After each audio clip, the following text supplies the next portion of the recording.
오늘 말씀을 보게 되면 두 인물이 말씀드린 바처럼 1대1로 등장하고 있어요. 한 사람은 엘리야십이고 한 사람은 느헤미야입니다. 오늘 4절부터 9절까지 본문의 말씀을 읽었는데 4절, 7절은 주어가 엘리야십이요. 엘리야십이 도비야와 연락한지라. 7절 보게 되면 엘리야십이 도비야를 위하여 성전의 골방을 막 헐어가지고 큰 방을 하나 만들어 도비야에게 주었더라. 이 악한 일을 했는데 이 악한 일을 들었다. 이런 얘기 이제 나오고 있거든요. 주어가 누구? 엘리야십이라. 엘리야십. 여러분, 엘리야십은 지금 이 본문에 나오는 엘리야십은 직분이 뭡니까? 오늘날로 말하면 교회 공동체에 지금 속해 있는 사람인데 이 사람 직분이 뭐예요? 제사장이에요. 성직자입니다. 성직자.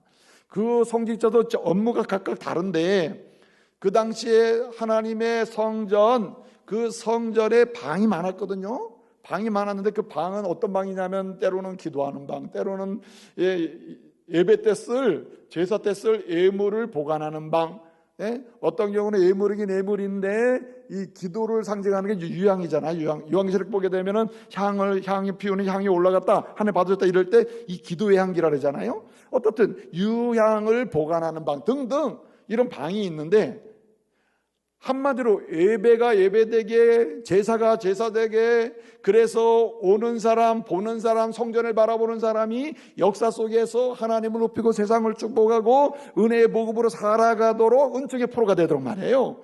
그렇게 하도록 하는 일에 쓰임받는 재료가 골방에 쫙 있단 말이에요. 근데 여기 있는 걸 다 뺏어 버린 다음에 이 골방을 좀 터가지고 확장을 해가지고 누구를 위한 방을 만들었어요? 도비야라는 사람을 위한 방을 만들었어요. 누가? 엘리야십이. 엘리야십은 제사장입니다. 성전에서 섬기는 성직자예요. 그런데 그의 일은 골방 관리입니다. 골방 관리. 골방을 관리한다는 말은 방만 청소한다는 말이 아니라 골방 속에 있는 들어가야 될 물건을 잘 관리해서 예배가 예배되게 하는 아주 놀라운 사명을 가진 사람이 엘리야십이었다는 거예요. 이런 사람이 나는 하나님의 교회를 부정하게 할 거야 이러고 일하겠어요? 아니죠. 제사장으로 있으니까 나도 하나님의 교회와 하나님의 신앙 공동체를 거룩하게 하고 아름답게 하는 일에 내가 제사장으로 내 평생 살면서 이렇게 쓰임받을 그런 무리에 속해야지 하고 했겠죠. 그런데 오늘 말씀은 뭐라고 얘기합니까? 이 엘리야십은 그런 마음을 했을지 모르지만 이 엘리야십은 교회를 악한시킨 사람이요, 하나님의 성전을 부정하게 만든 사람이요, 하나님의 그 교회 신앙 공동체, 이스라엘 백성 공동체를 타락하게 만든 사람이요, 악화시킨 사람이 엘리야십이라 이거예요. 그런데 여러분, 엘리야십 이 리더십과 이렇게 대응되고 있는 사람이 오늘 느헤미야입니다. 느헤미야는요, 오늘 말씀을 보게 되면요, 오늘 6절 8절 9절을 보게 되면 주어가 누구냐면은 한마디로 느헤미야입니다. 느헤미야 어떻게 했습니까? 느헤미야는 예루살렘에 있지 아니하였더니, 그래서 아닥사스 왕 32년에 페르시아를 갔는데 거기서 여러 가지 상황으로 이제 다시 고국으로 돌아왔다. 한마디로 느헤미야는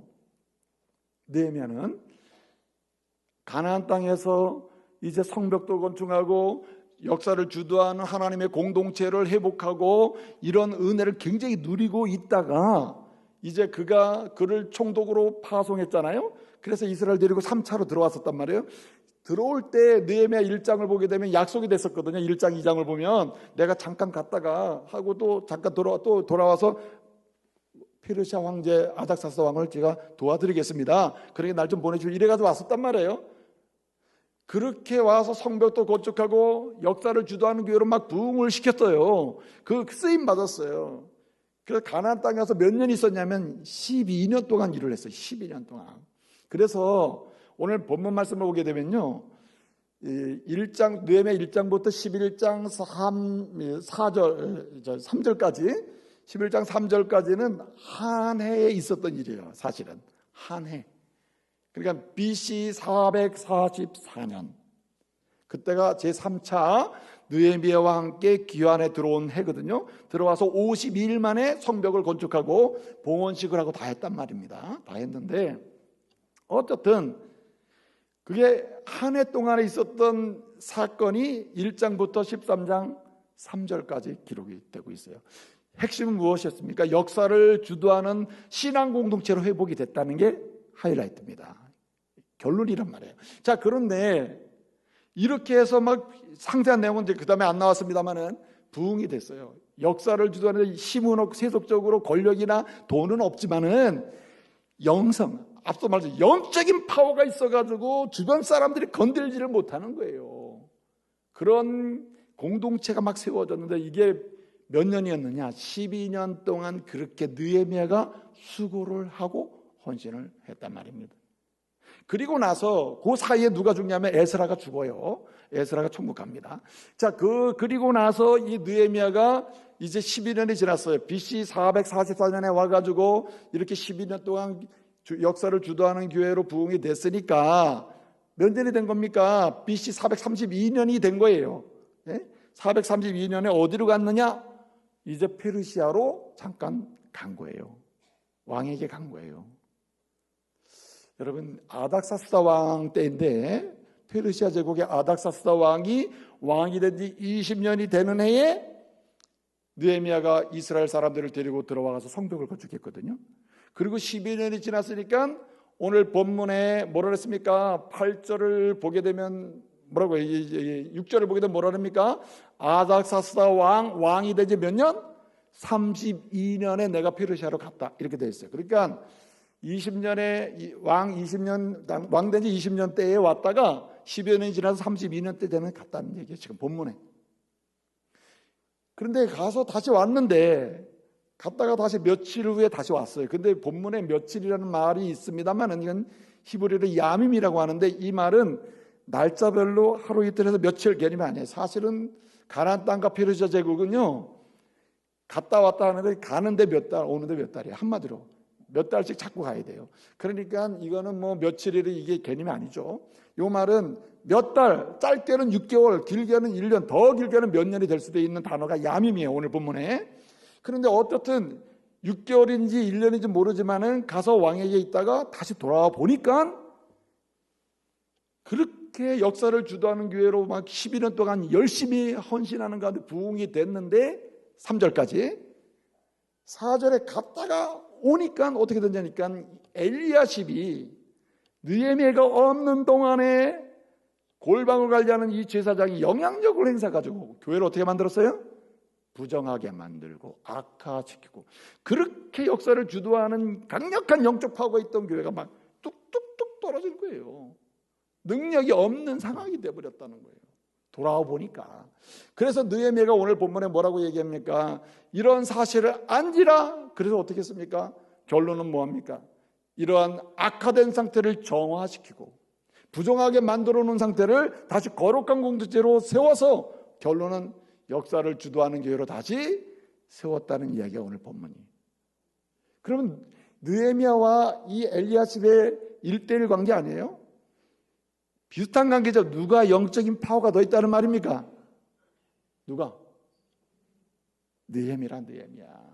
엘리야십도 제사장이고 느헤미야는 그런 영적인 지도자임에도 불구하고 영적인 파워는 누가 있었냐면은 느헤미야가 있었다. 그래서 느헤미야를 통하여 다시 기울어져 가던 부정하게 되고 악화되던 것이 정화되고 성화 공동체로 다시 일어나면서 영향력 있는 역사의 주성을 쥐고 있는 교회로 일어나게 됐다는 말이에요. 여러분, 여러분의 가정이 객관적으로 볼 때 점점 부정하게 됩니까? 하나님을 떠나는 것 같습니까? 하나님과 좀 멀어지는 것 같습니까? 경건에서 이탈하는 것 같습니까? 가정이 말이에요. 여러분, 우리 교회나 여러분의 개인적 삶이 경건에 점점 멀어지고 있습니까? 여러분은 생각하기를 나는 믿음 생활 잘하고 있다고 생각하고 나는 하나님의 교회, 우리 가정, 내 개인적 삶, 내가 이거 거룩한 공동체가 되도록 나는 쓰임받고 있어 이렇게 착각하고 있는 건 아닌지 한번 생각해 보란 말이에요. 사실 부정하게 만드는 성도로 쓰임받고 있고 그런 부류에 속해 있음에도 불구하고 착각하고 있어요. 나는 거룩한 일에 난 쓰임받고 있다. 이런 사람도 있다는 거예요.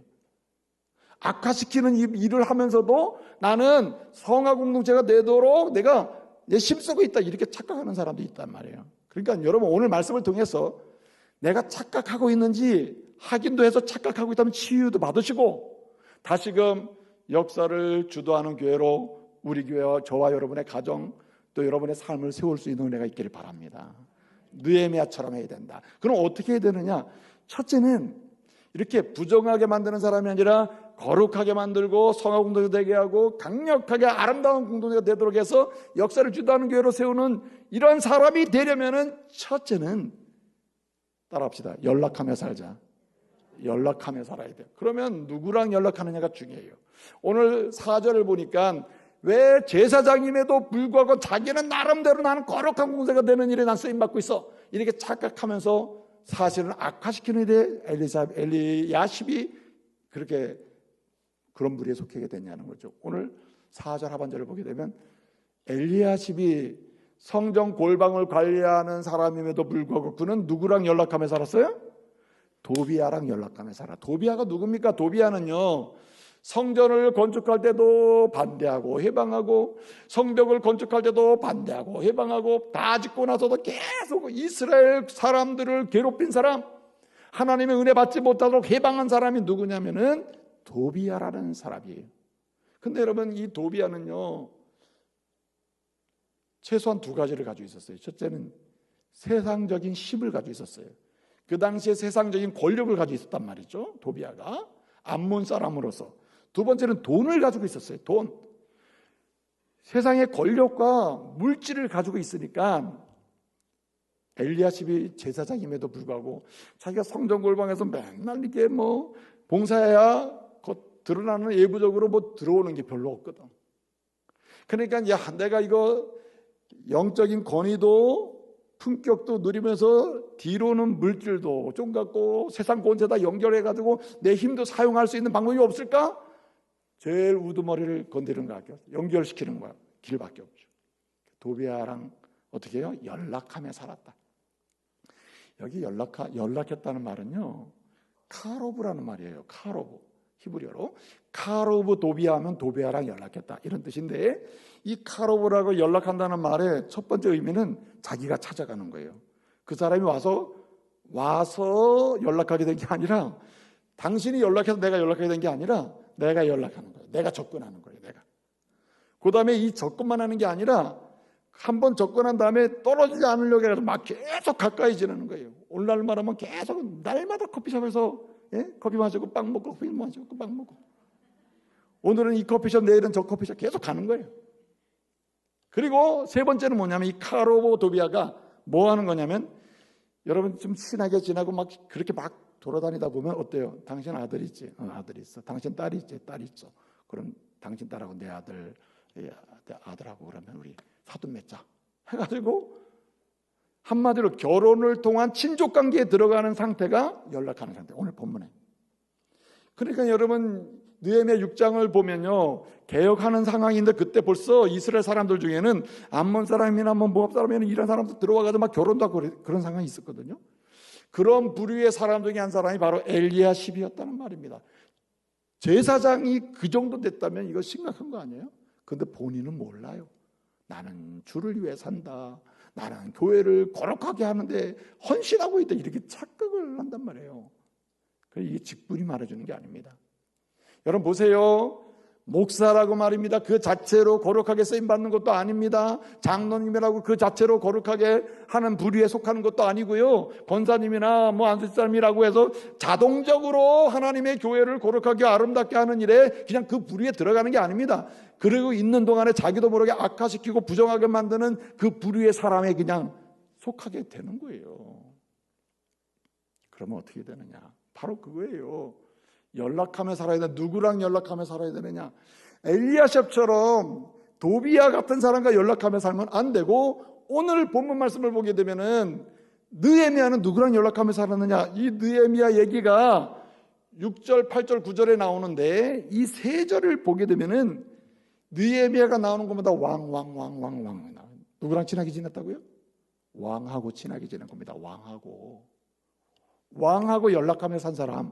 한마디로 이 카로브 멜레크라는 말은 왕이라는 말인데, 카로브 멜레크, 왕과 교제하고 연락하고, 잊을만하면 또 연락하고 막 찾아가고. 그래서 오늘 본문에 보게 되면 12년 동안 일하고, 오늘 여기 느헤미야가 어디로 갔다고요? 페르시아 제국의 왕에게로 갔다. 자기가 찾아가는 거 아닙니까? 그리고 거기서 교제를 해요. 그리고 또 다시 허락받고 와요. 자, 결론적으로 여러분, 좋은 교제를 내고 살아도 전체를 관장하고 힘이 있고 파워가 있는 사람하고 교제하는 게 낫지. 그 황제 밑에, 왕 밑에서 한 지역에서 권력 있고 돈 좀 있다고 하는 도비아 같은 사람하고 교제하면은 왕 앞에 서면 도비아는 끝나는 거예요. 그렇지 않아요? 그러니까 우리는 누구랑 교제하며 살아야 된다고요? 얘기하세요. 시작. 왕하고 교제하며 살아야 돼요. 왕. 그런데 오늘 6절을 보게 되면 느헤미야가 이런 얘기를 해요. 내가 그때는 이때는 예루살렘이 없었는데 어디 갔느냐? 아닥사스다 왕에게 갔다. 그때는 아닥사스다가 왕이 돼 32년째 되는 해인데 거기 갔다. 그런데 아닥사스다 왕을 뭐라고 불렀어요? 6절을 보게 되면 바벨론 왕 아닥사스다 왕이라고 했어요. 여러분, 바벨론은 어느 나라에 망했어요? 페르시아 제국이 바벨론을 멸망시킨 거거든요. 페르시아 제국을 설립한 왕이 고레스인데 이 고레스에 의해 가지고 바벨론이 멸망을 당했단 말입니다. 그럼 지금은 바벨론은 나라가 없어요. 그런데 느헤미야는 페르시아 제국의 왕을 뭐라고 불렀다고요? 바벨론 왕 아닥사스다 32년에 내가 거기 그 왕에게 갔다. 이렇게 돼 있단 말이에요. 이 말은 벌써 바벨론은 망했기 때문에 바벨론 왕이라는 말이 의미가 없거든요. 그런데 여러분 보세요. 요한계시록에 보게 되면 바벨론 문화 이렇게 얘기해요. 하나님을 거역하고 하나님과 반대되는 문화를 바벨론 문화, 바벨론이라고 하나의 메타포를 써요. 은유를 써요. 그 다음에 또 한 가지는 여러분 바벨탑 사건 아시죠? 바벨탑. 그래서 바벨 신앙, 이거는 하나님을 대적하는 신앙의 상징으로 쓰는 말인데 사실은요, 페르시아 제국이 세워지고 페르시아 왕들이 왕노릇했지만 그 시대의 세계를 지배하고 있던 문화, 정치, 제도, 경제적인 강력한 시스템 자체가 어디에서 만들어진 거? 바벨론 시대에 만들어진 거예요. 그러니까 문화는 여전히 바벨론 문화가 강력하게 영향을 미치고 있기 때문에 페르시아 왕들은 항상 어떤 마음이 있었냐면 이런 마음이 있었던 거예요.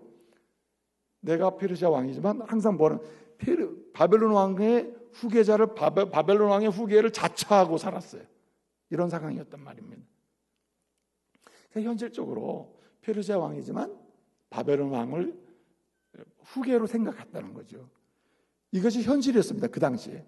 그런데 느헤미야가 이 말을 쓰는 이유는 단순히 이런 역사적 현실을 그냥 용인하고 한번 언급해 주는 개념이 아니라 페르시아 현존하는 왕조차도 망한 바벨론 왕의 그 시대의 문화와 그 정치 시스템 자체가 강력하게 영향을 미치고 있다는 걸 인정하고 그 이름을 쓰기를 원했는데 그 바벨론 왕이 망했단 말이에요. 역사적으로는. 느헤미야가 말하려고 하는 얘기는 이렇게 왕 얘기하는 이유는 만왕의 왕 대신 하나님, 그 왕 대신 하나님과 교제하며 살라는 뜻이에요. 할렐루야. 그 얘기하려고 하는 거예요. 그 얘기. 역사적으로는 그런데 사실은 바벨론도 멸망시키고 페르시아를 나라가 되게 한 분도 하나님이라. 그러므로 왕 중에 왕은 하나님이시라.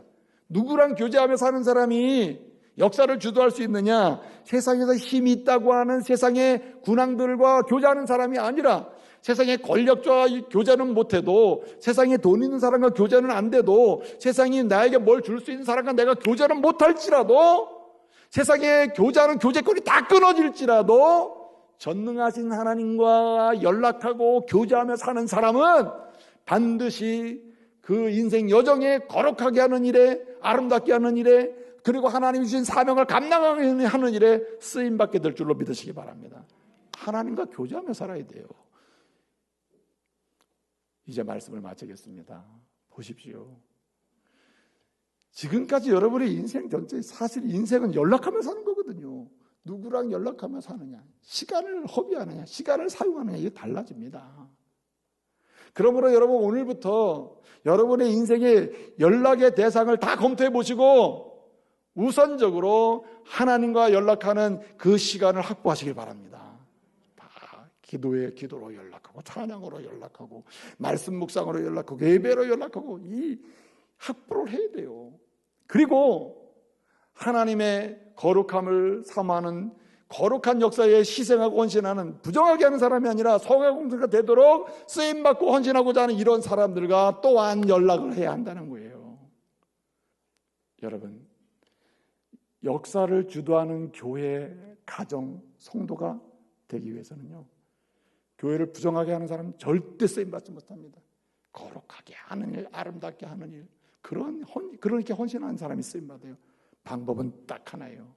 느헤미야는 처음부터 끝까지 뭐 하면서 살았다고요? 하나님과 연락하면서 살았어요. 하나님과. 이 왕과 멜레크랑 연결하면서 살았다는 말은 굉장히 메타포예요. 굉장히 은유가 센 겁니다. 이거는 만왕의 왕 되신 주님과 연락했다. 그래서 여러분, 주님과 연락하는 사람의 특징이 하나 있어요. 특징이 뭐냐면은 진짜 근심할 걸 근심하며 살지, 근심하지 않아도 될 거 근심하면서 죽겠다고 하지 않습니다.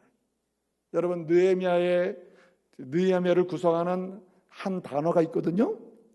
1장과 마지막에 쓰이는, 기둥같이 쓰이는 하나의 단어가 있는데 르아으라고 하는 단어예요. 르아으라고 하는 단어는 무슨 얘기냐면은, 무슨 단어냐면은 이 근심한다는 단어예요. 근심한다. 그래서 여러분, 이 느헤미야가요, 조국에 그 불탔다, 성문이 불탔다, 성이 무너졌다, 성벽이 깨졌다, 이 소식을 듣고 뭐 했다 그랬어요? 1장하고 2장에 두 번 나오는데 마음에 뭐가 생겼어요? 근심이 생겼다. 이거 왜 근심합니까? 하나님의 교회가 아름다워져야 되는데 왜 이렇게 됐지? 안 되는데. 그걸 근심했다는 거예요. 내가 더 출세해야 되는데 술 맡은 가난장으로 아닥사스 왕 밑에서 오래오래 이 직분을 내가, 이 고관 직분을 내가 붙잡고 이걸 유지해야 되는데 그거 근심 안 했어요. 하나님의 교회를 근심하니까 12년 있다가 돌아가도 왕이 그를 한대죠. 할렐루야. 하나님의 교회를 근심해야 돼요. 하나님의 은혜의 역사를 근심하면서 가야 돼요. 여러분, 제가 늘 말씀드리죠. 오늘 본문에 13장에도 마지막으로 중요한 단어가 오늘 본문에 뭐냐, 8절 9절에 나오는 단어가 뭐냐면 근심했다. 뭘 근심했습니까? 이렇게 부흥하던 교회, 역사를 주도하던 교회가 갑자기 한 6개월 1년 사이에 그냥 부정하게 되고 악화되는 이 상황을 보니까 얼마나 근심이 됐어요. 하나님, 이거 아닙니다. 저를 사용하셔서 다시 정결케 하시고 거룩하게 해주시고 역사를 주도하는 교회로 세워주십시오. 가정들이 되게 주십시오. 이러고 헌신하는 거 아닙니까? 제발 근심할 수 있는 은혜가 있길 바랍니다. 교회를 근심하고 신앙을 근심하고 하나님의 영광을 위해 근심하고 역사를 주도하는 가정이 세워지기를 좀 근심하면서 나가게 되면 그 근심은 뭐가 됩니까? 복이 될 줄로 믿으시기 바랍니다.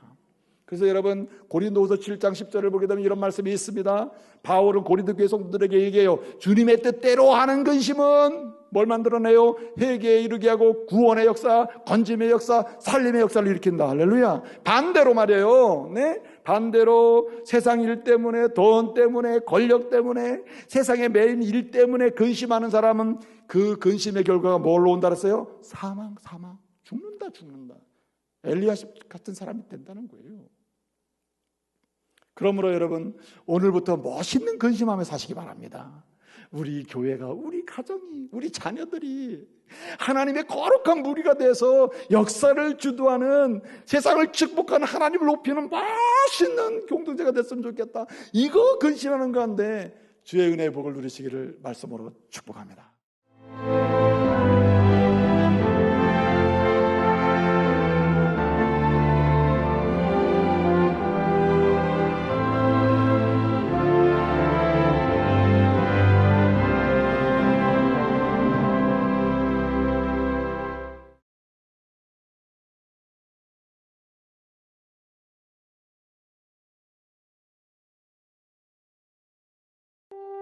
당시 제 상태는 뼛속까지 암이 이미 퍼져 있었고, 나는 그러면 죽는 거야? 살고 싶지 않다. 내가 아직 암에 걸린 게 문제가 아니라 내 영혼이 완전히 죽어 있었구나라는 걸 알게 됐거든요. 야, 내가 암에 안 걸렸으면 어쩔 뻔했어? 암은 이제 봤더니 선물이었어. 그럴 수 있다. 아플 수도 있고 가는 과정이 고통스러울 수도 있고, 근데 고통 없는 부활은 존재하지 않는다는 것이죠.